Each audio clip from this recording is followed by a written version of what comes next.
흥미로운 책 하나가 있어서 뭐 소개까지는 아니고 이탈리아로 가는 길 뭐 이렇게 되는데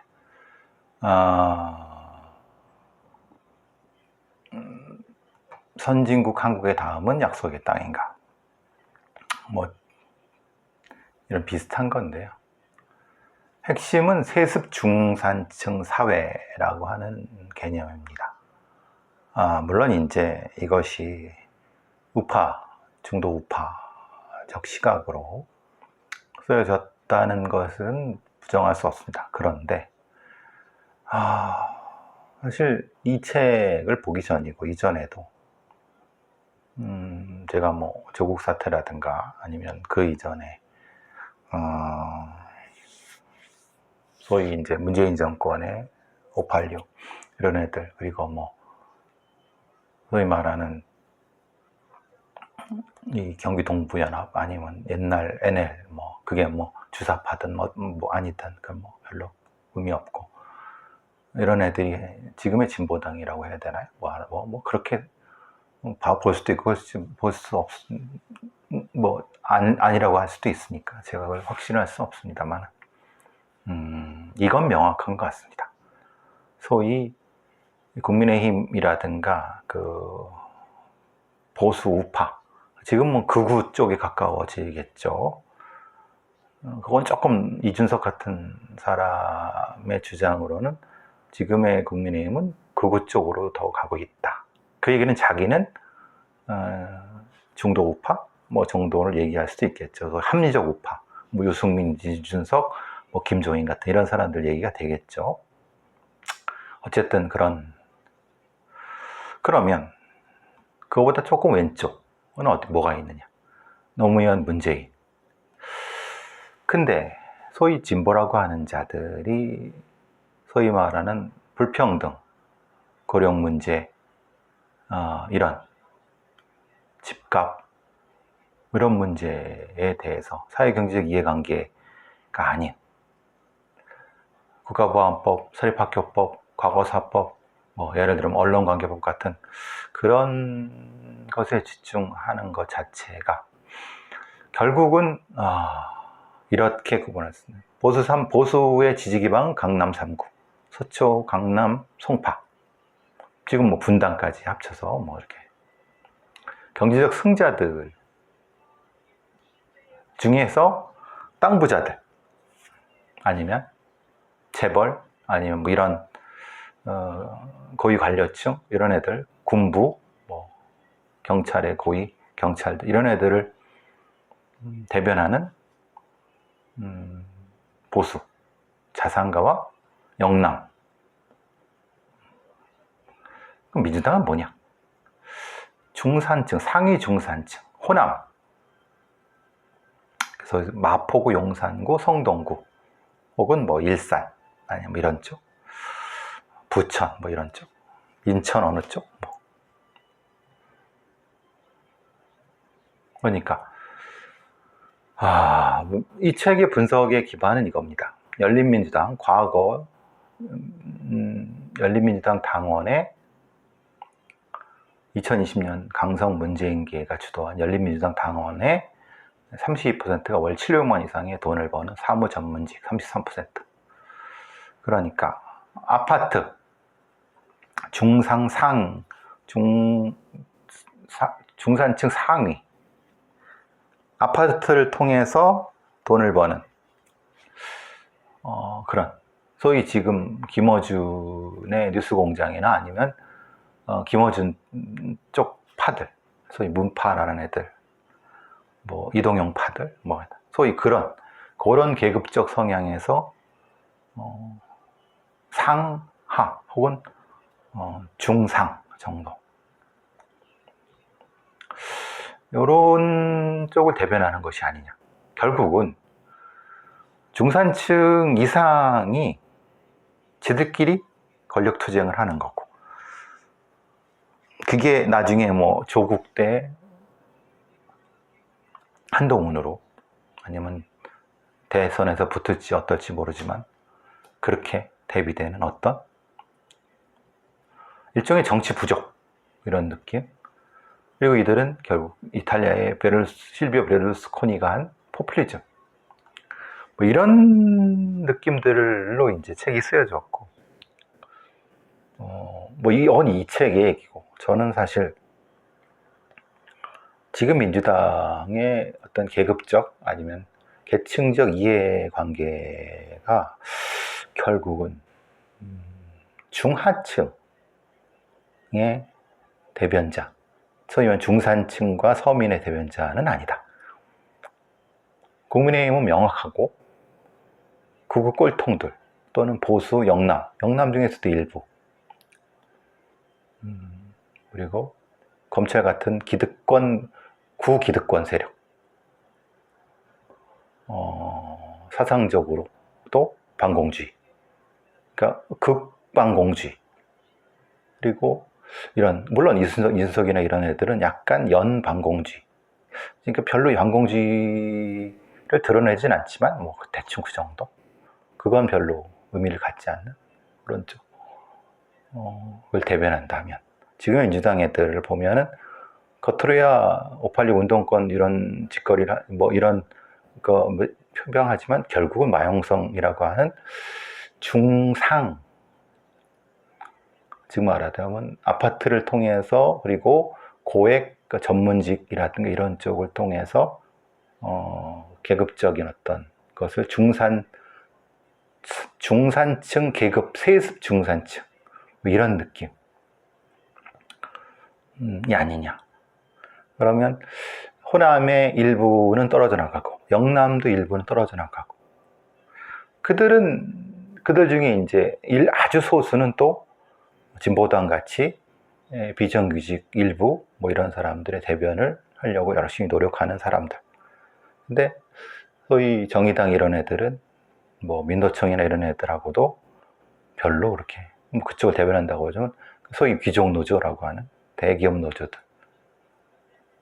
나머지 소위 대략 한 45에서 50%가량 되는 중하와 하층 계급들 누가 대변하느냐. 대충 그렇게 보면 333 정도의 어떤 계급적 위치가 되지 않느냐. 3, 3은 이미 정해졌다. 국민의힘이 3, 민주당이 3, 1 정도야 이제 뭐 대략 진보당이나 아니면 뭐 정의당 같은 어떤 아주 소수, 대충 5에서 한 뭐 합쳐서 5도 안 되는 대충 그 정도, 5, 6 정도. 나머지 30은 어디 있느냐. 나머지 30은 소위 무당층이라고 하는. 그런데 예전에는 그들이 어디를 선택함에 따라서 이제 정권의 향배가 왔다 갔다 했죠. 어떻게 생각하십니까? 뭐 저를 욕해도 상관없습니다. 한국 사회가 이미 어느 정도 선에서 약간 장기 침체의 계급적 고착에 의해서 나타나는, 이탈리아가 그렇죠. 성장도 더디고 그냥 뭐 노령화되고 고령화되면서 이도저도 못하는, 그냥 그래서 결국 극우 포퓰리즘으로 갈 수밖에 없는 가장 두려운 상황 아니겠습니까? 하여튼 그런 생각이 많이 들었습니다. 이 책 뭐 혹시 중국이 경범죄 용의자의 생체 정보를 많이 수집하나 봐요. 요즘 보니까 더 크리에이터라고 하는 영화가 그렇게 잘 만들었다고 하네요. 저는 아직 개봉이 안 됐으니까. 터미네이터 시리즈, 특히 저는 터미네이터 중에서도 2가 제일 잘 된 것 같고, I'll be back 나오는 거죠. 그 다음에 1, 3부터는 사실 별로 의미가 없는.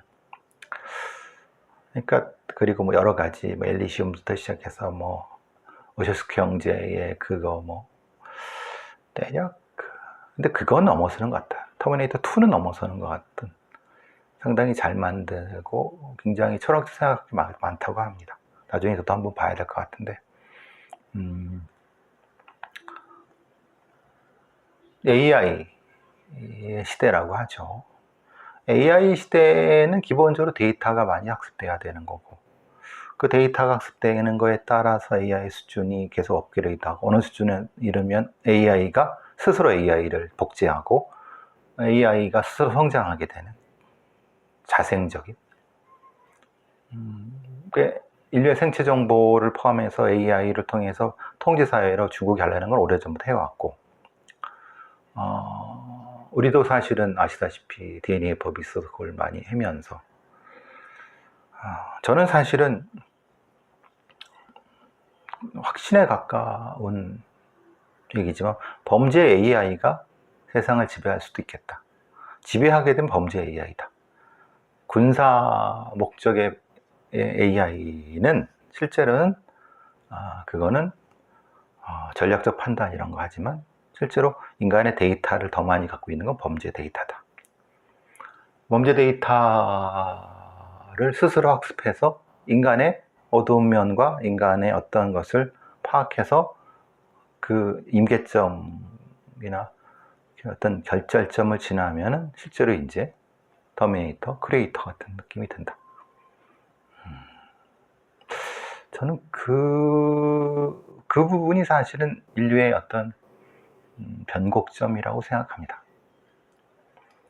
지금 여기는 뭐 치안관리처벌법이라든가 이 생체 정보를 통해서 사회 통제 이런 건 이전부터 해왔고, 또 중국이 오랫동안 해왔기 때문에 중국 이런 애들은 지들이 책임질 수 있는지 어쩐지 모르겠지만 어쨌든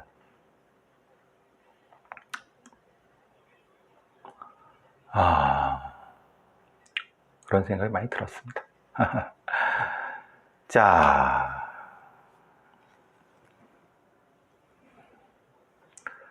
스토킹 범죄의 58%가 연인, 배우자 관계에서 발생한다고 합니다.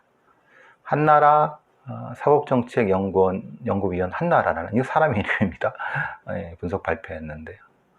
올해 1월부터 5월까지 1295건의 판결문을 분석했다고 합니다. 여기 이 분석의 핵심은 뭐냐면은 58%는 연인과 배우자지만 나머지 42%는 뭐라는 거죠? 그렇지 않은 어떤 거라는 것 아니겠습니까? 친밀한 관계가 아닌 어떤 관계에서도 적지 않은 스토킹이 발생한다.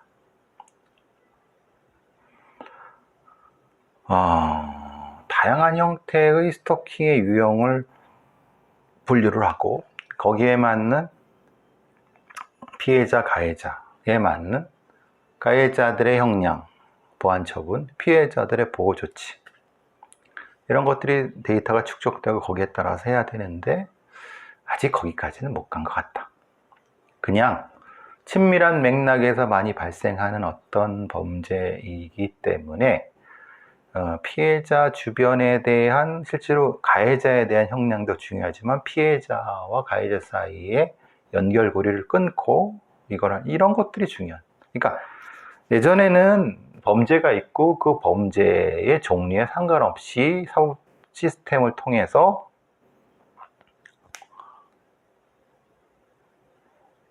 이 형량이 일반적으로 정해지는데, 이제는 범죄의 유형에 따라서 형량이 아니라 형의 질이 바뀌어야 된다. 형의 질이 바뀌는 것은 보안 처무가 연결이 되고, 이렇게 하지 않으면 범죄 예방이나 교정, 교화, 개선의 여지를 바라볼 수 없다. 그냥 대충 갖다 놓고 이렇게 단순히 감금만 하는 수준의 것은 아무런 의미가 없다. 이제는 범죄 데이터가 있고 거기에 맞는 심리적인 어떤 연구가 돼 있고 행동 수정 연구가 있다고 하면 거기에 맞는 것으로 해야지, 예전식으로 범죄의 종류가 다 다른데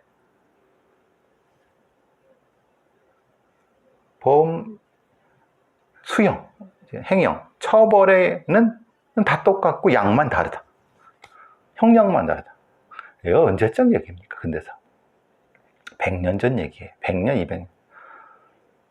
한심하죠. 전혀 발전되지도 않았고. 그러니 계속 범죄는 더 고도화 진흥화되지만 행형은 거기서 거기. 왜 그러냐? 막대한 기득권자들이 거기에 존재해서 그것을 먹고 살기 때문에 소위 말하는 법무 기득권자들, 법무행정의 기득권자들, 그러니까 행정의 기득권자들을 타파하고 보다 더 시민 중심으로 접근해야 된다. 사실 그 얘기가 이 얘기입니다. 스토킹 범죄 50을 받고 연임 배우자. 예. 근데 전혀 맥락을 못 짚고 그냥 그게 발생하는 거죠 라고 하는 겁니다. 이 돌대가리들이. 스토킹 범죄, 미성년자 마약 판매에 대한 양형 기준도 당연히 생겨야 되는데 그럼 여태까지는 양형 기준이 없었다는 얘기냐? 기준이 없었죠. 스토킹 범죄가 만들어진 지가 얼마 안 되고 미성년자 마약 판매도 그런 마약 판매의 주체가 되지 생각 못했기 때문에 도대체 이 양형위원회라는 애들이 뭐 그러니까 심각하게 판사들이 개인적으로 아니면 어떤 심각하게 어떤 형태의 판결의 형량에 대해서 고민하지 않는 겁니다. 그냥 찍어내는 거죠. 이러려면 사실 그 법관 AI, 판사 AI가 판사들이 왜 필요합니까? 들떨어진 판사들보다 훨씬 낫죠. 자, 다크웹 마약 거래가 5년 새 13배 폭증했고 10대 마약 사범도 증가했다. 이런 기사가 요즘 많이 나오는 건 뭡니까? 국회 행안위 소속의 국민의힘 조은희 의원이 경찰청으로부터 자료를 분석해서 광고질을 하는 겁니다. 자기 이런 국회의원 생활 잘하고 있다고. 웃기죠? 다크웹으로 마약 거래가 이렇게 많이 폭증했으면 이거를 대응하는 경찰이나 검찰 애들은 놀고 먹었다는 소린가요? 그래서 뭘 하자는 거냐? 조은희는 이런 얘기를 합니다. 미래 세대인 청년 마약 사범의 급증은 사회적 위기 신호인 만큼 고도화된 수사 기법을 통해 마약과의 전쟁에 적극 나서야 된다라고 합니다. 어떻게? 참 사실은 뭐 다 알고 있죠. 마약 수사청을 만들고 전문화된 거라든 이런 거 다. 그렇게는 하기 싫은 거죠. 그죠? 그냥 일종의 공포 마케팅을 마약 봐라, 개판이다, 엉망이다. 진짜 뭘 해야 되는지에 대해서는 생각하기 싫고 또 안 했을 거고. AI로 아동 성착취물을 제작한 40대가 2년 6개월을 받았어요. 이제 아마 국내 첫 사례인데 이게 더더욱 더 많은 판례가 쌓이게 되고 아까 말씀드린 것처럼 AI 관련된 범죄 유형도 늘어나고 거기에 맞는 또 뭐 형량과 분명히 뭐가 필요할 겁니다. 또 양형위원회는 몇 년 뒤에 무슨 의미가 있습니까? 자, 다시 조금 더 선제적으로 범죄를 분석하고 그 범죄 분석에 맞게 선제적으로 대응해서 수사하고 왜 그런 생각을 못할까요? 말해 뭐합니까? 돌대가리들한테. 면접을 봤는데 어떤 놈이 면접관이 자기랑 논문이 공동 저자예요. 딱 한 명 최적 합격했는데 이건 기피해야 되는 거 아닌가요? 회피해야 되나? 무슨 은행부터 무슨 공기업 같은 데도 면접 비중이 높아지니까 완전히 개판입니다. 지들 아는 애들 뽑고. 이게 정의로운 나라가 맞습니까? 정의란 말을 입에 달지도 마십시오.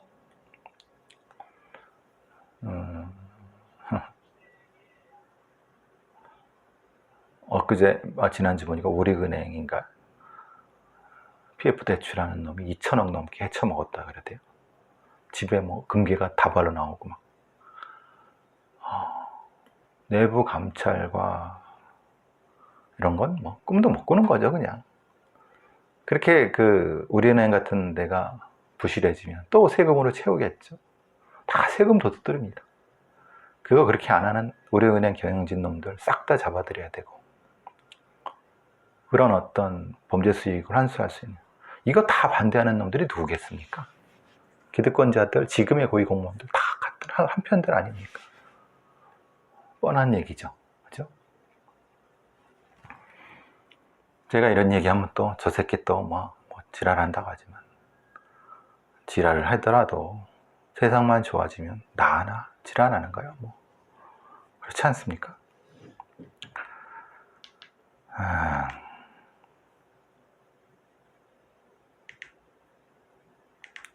자, 더 팩트에서 수사는 누가 하라고? 강력범죄 수사대 사실상 폐지. 사실 검경수사권 조정 이전에도 강력수사대가 있었고 강력수사대에서 그나마 뭐 경찰에서도 에이스들이 모여갖고 열심히 또 똑똑한 애들 모인다라고 하는데 결국은 광수대라든가 아니면 뭐 일선 경찰서의 수사 파트, 특히 형사 파트 애들을 뽑아서 현장 재배치. 이게 형사기동대, 기동수사대. 형사기동대 보시면 아시겠지만 2000년대에 뽑았던 1900년도, 2000년대 대부분 다 그 백골단, 예를 들면 걔네들 시위한 애들 두들겨 잡고 가서 저 달아매고 뭐 이런 애들이 그런 거 중심입니다. 기동대는 게 뭡니까? 가서 저폭 때려잡고 뭐 저폭이 뭐 그렇게 많지도 않고 대부분은 그냥 말 그대로 뭐 형사기동대라는 게 그런 겁니다. 기동수사대든 뭐든. 다시 말씀드리지만 이런 것은 사실은 최소화시켜야 되고 임시적으로 운영을 해야죠. 그럼 얘네들은 뭐고 경찰 특공대는 또 뭡니까? 그죠? 그 얘네들 이렇게 쓰다 보면 전문성 없어갖고 나이 들고 그러면 힘 빠지고 그러면 얘네들 어디다 씁니까? 또 어디 지구대라든가 뭐 또 파트 재교육시키려면 또 골치 아파지는 문제. 서울경찰청 광수사단에서 반부패, 공공범죄, 강력범죄, 금융범죄, 마약, 마수대 뭐 그래서 이 광수대 이런 인원들이 쭉쭉쭉 인력 조정이 되면 물론 이렇게 생각하겠죠. 얘네들은 놔두고 관리 인력을 한다고 생각하시잖아요. 생각해 보십시오. 근데 당신이 경찰대 출신의 경찰 수뇌부고 힘 있는 애야. 근데 대통령 오더가 내려왔어. 야, 줄여봐. 예, 그럼 관리 인력 보내겠습니다. 근데 관리 인력은 어쨌든 지 새끼들이거나 아니면 지가 지 권력을 유지하기 위해서 데려온 애들이거나 능력은 없는데 머리빨 돌리고 정치질 잘하는 이런 애들이란 말이에요. 그럼 걔네들을 보내겠습니까? 아니죠. 그러면 얘네들을 어떻게 하죠? 쓱 그 광수대 쪽으로 배치하거나 광수대로 배치한 다음에 물 섞어갖고 보내거나 아니면 사실은 보냈다가 다시 교환하거나 몇 가지 아주 방법들이 있습니다. 결과적으로 뭐냐면 얘네들을 줄이게 되면 결과적으로 광수대 이런 애들이 줄을 수밖에 없습니다. 왜냐면 얘네들은 눈에 보일 때는 뺀 것 같지만 사실은 다시 그 자리를 채울 거니까 보직을 어떻게 하든 소속은 저쪽 이른바 뭐 이제 저쪽 형사기동대나 뭐 이쪽으로 하지만 사실은 근무는 이쪽에서 이런 방식으로 하고 뻔한 얘기입니다. 전두환 노태우 시절에 집회 시위가 많았던 형사기동대가 탄생된 배경이고 아시안게임하고 서울올림픽 때문에 만들어진 게 86년에 형사기동대고 이런 것들입니다. 99년에 기동수사대로 바뀌었다가 다시 2006년에 광역수사대로 바꾼 연쇄살인 사건 뭐 이렇게 되면서 이런 형태를 봤습니다.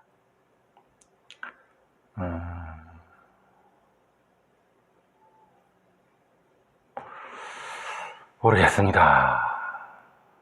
이렇게까지 엉망이 되는 거 보니까 누가 힘든 형사하고 누가 힘든 과수대 이런 걸 하겠습니까? 그냥 대충 계기다가 정년 채우는 게 낫지.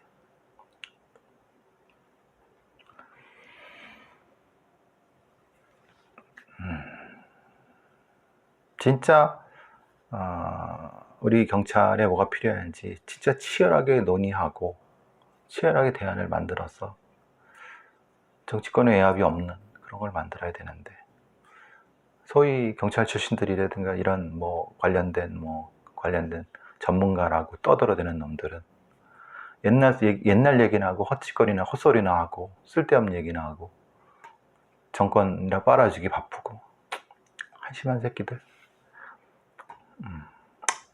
아이고, 오늘 여기까지 해야 되겠습니다. 몸이 그래도 많이 회복된 것 같은데도 아직은 좀 그러네요. 내일 또 뵙겠습니다.